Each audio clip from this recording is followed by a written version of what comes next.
राधे राधे दोस्तों, आप सबका स्वागत है मेरे चैनल में। आज हम शनिदेव भगवान जी की कथा सुनेंगे। पूजा विधि, महत्व और सब मंत्र, तो इस बारे में हम बात करेंगे। शनिवार का दिन न्याय के देवता शनिदेव को समर्पित है। शनि को कर्म फल दाता माना जाता है, जो लोगों को अच्छे बुरे कर्मों का फल देते हैं। अगर जातक की कुंडली में शनि की दशा शुभ हो तो व्यक्ति खूब तरक्की करता है। वहीं अगर शनि पीड़ित है तो व्यक्ति को तमाम कष्टों का भी सामना करना पड़ता है। ऐसे में हर व्यक्ति चाहता है कि उस पर शनि की कृपा सदैव बनी रहे। शनि देवता को प्रसन्न करने के लिए शनिवार व्रत बेहद लोकप्रिय है। ये व्रत करने से सारे दुख, संकट, पीड़ा खत्म हो जाती है। घर में सुख शांति आती, समृद्धि आती है। शनि देवता बहुत ही दयालु हैं। उनके बारे में हमेशा हमेशा उनकी पूजा करने से वो बहुत ही ज़्यादा प्रसन्न होते हैं। तो इस प्रकार से शनि देवता के बारे में हम बात कर रहे हैं। व्रत कथा इस प्रकार है। एक समय की बात है जब सभी 9 ग्रहों यानी कि सूर्य, चंद्रमा, मंगल, बुध, बृहस्पति, शुक्र, शनि, राहु और केतु में विवाद छिड़ गया। और इनमें सबसे बड़ा कौन है, सभी आपस में लड़ने लग गए। तब भी सारे इंद्र देव के पास गए और इंद्रदेव घबरा गए। निर्णय करने में उन्होंने असमर्थता जताई, लेकिन उन्होंने सुनाए गए बोला कि जाओ राजा विक्रमादित्य के पास जाओ, वो बताएंगे। उस समय वो पृथ्वी पे अति न्यायप्रिय राजा हैं, आपकी मदद वही कर सकते हैं। सभी ग्रह एक साथ राजा विक्रमादित्य के पास पहुंच गए और अपनी समस्या बताई। राजा विक्रमादित्य संकट में आ गए, क्योंकि वे जानते थे कि जिस किसी को भी छोटा घोषित किया जाएगा वो क्रोधित हो उठे। इसलिए उन्होंने 9 सिंहासन बनवाए और सिंहासन क्रम में रख दिए। फिर उन सबसे निवेदन किया कि सब अपने अपने सिंहासन पे आएं और स्थान को ग्रहण करें। अंतिम सिंहासन पे जो बैठेगा वही सबसे छोटा माना जाएगा। लोहे का सिंहासन सबसे बाद में होने के कारण शनि देवता उस पर बैठ गए। तभी से वो सबसे छोटा कहलाने लगे। शनिदेव को लगा कि राजा ने जानबूझ के ये चाल चली है और वो गुस्से में राजा से बोले कि राजा, तू मुझे नहीं जानता है। सूर्य एक राशि में 1 महीना, चंद्रमा 2.25 महीने 2 दिन, मंगल 1.5 महीना, बृहस्पति 13 महीने व बुध और शुक्र 1-1 महीने का विचरण करते हैं। लेकिन मैं 2.5 से 7.5 साल तक एक ही राशि में रहता हूँ। मैंने बड़े बड़ों का विनाश कर दिया है। जब श्री राम की 7.5 आई थी तो उन्हें वनवास हो गया था। रावण के घड़ी में तो उसकी लंका को वानरों की सेना से हरा दिया था। अब तू क्या चीज है? ऐसा कहते हुए शनिदेव वहां से चले गए। बाकी के देवता खुशी खुशी वापस आ गए। कुछ समय बीतने के बाद राजा की 7.5 आ गई। जब शनिदेव बढ़िया बढ़िया घोड़े को लेके एक सौदागर बन के वहां पे पहुंचे। राजा को पता लगते ही वे अपने अश्वपाल को अच्छे घोड़े खरीदने की आज्ञा दे देता है। उसके सामने कई अच्छे घोड़े वो खरीद के ले आता है। उनमें से एक सर्वोत्तम घोड़ा राजा को सवारी के लिए दिया जाता है। राजा के सवार होते ही वह घोड़ा सरपट वन की ओर भागने चालू कर देता है और भीषण वन में पहुंचते ही वो गायब हो जाता है। इसके बाद राजा घनघोर जंगल में बिल्कुल अकेला भूखा प्यासा भटकता रहता है। तब एक ग्वाले ने उसे पानी पिलाया और राजा प्रसन्न हो गए, उसे अपनी अंगूठी दे दी।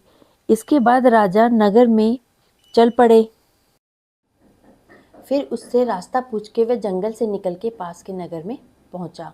राजा ने एक सेठ की दुकान पर बैठ के कुछ देर आराम किया। उस सेठ ने राजा से बातचीत की तो राजा ने उसे बताया कि मैं उज्जैनी नगरी से आया हूँ। राजा के कुछ देर दुकान पर बैठकर बात करने से सेठ जी की बहुत बिक्री हुई। सेठ ने राजा को बहुत भाग्यवान समझा और खुश होकर उसे अपने घर में भोजन के लिए ले गए। सेठ के घर में सोने का एक हार खूंटी पे टंगा हुआ था। राजा उस कमरे में छोड़कर सेठ कुछ देर के लिए बाहर गया। तभी एक आश्चर्यजनक घटना हो गई। राजा के देखते देखते सोने के उस हार को खूंटी ने निगल लिया। सेठ ने कमरे में लौटकर हार को गायब देखा तो वह चोरी का संदेह उसने राजा पे लगा दिया, क्योंकि वही उस कमरे में अकेला बैठा था। राजा ने अपने नौकरों से कहा कि अब मैं क्या करूं। सेठ ने अपने नौकरों को बुलाया और तुरंत बोला, इस परदेसी को रस्सियों से बांध के नगर के राजा के पास ले चलो। राजा ने विक्रमादित्य से हार के बारे में पूछा तो उसने बताया कि उसके देखते ही देखते खूंटी ने हार को निगल लिया था।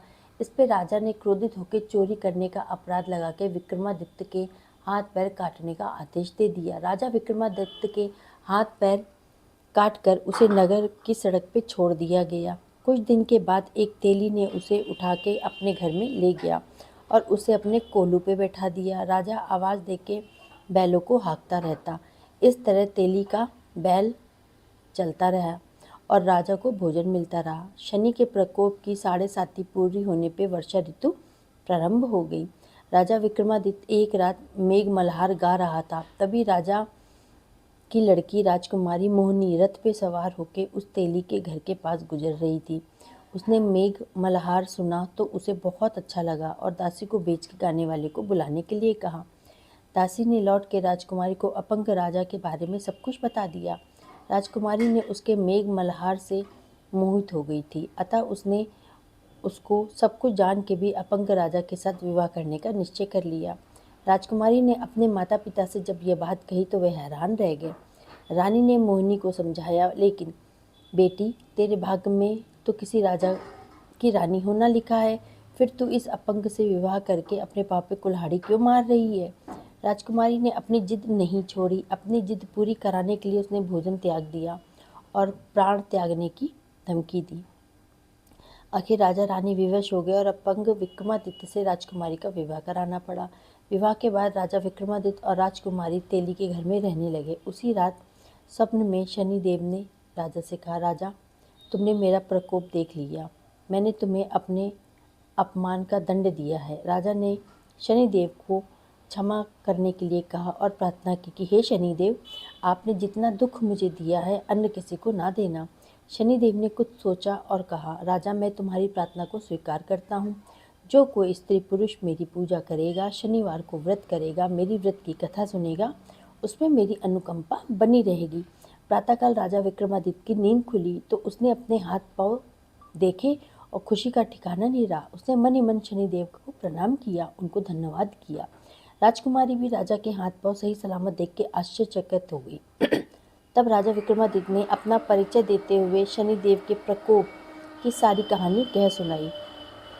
सेठ को जब इस बात का पता चला तो दौड़ता हुआ तेली के घर पहुंचा और राजा के चरणों में गिर के क्षमा मांगने लगा। राजा ने उसे क्षमा किया और बोला, क्योंकि यह सब तो शनिदेव के प्रकोप के कारण ही हुआ था। सेठ राजा को अपने घर ले गया और उसे भोजन कराया। भोजन कराते समय वहाँ एक आश्चर्यजनक घटना घटी। सब देखते ही देखते उस खूंटी से हार उगल दिया। खूंटी ने जैसे ही हार को उगला, सब चौकन्ने हो गए। एकदम से ये क्या हो गया। सेठ जी ने अपनी बेटी का विवाह भी राजा के साथ ही कर दिया और बहुत सारे स्वर्ण आभूषण, धन इत्यादि देके राजा को विदा किया।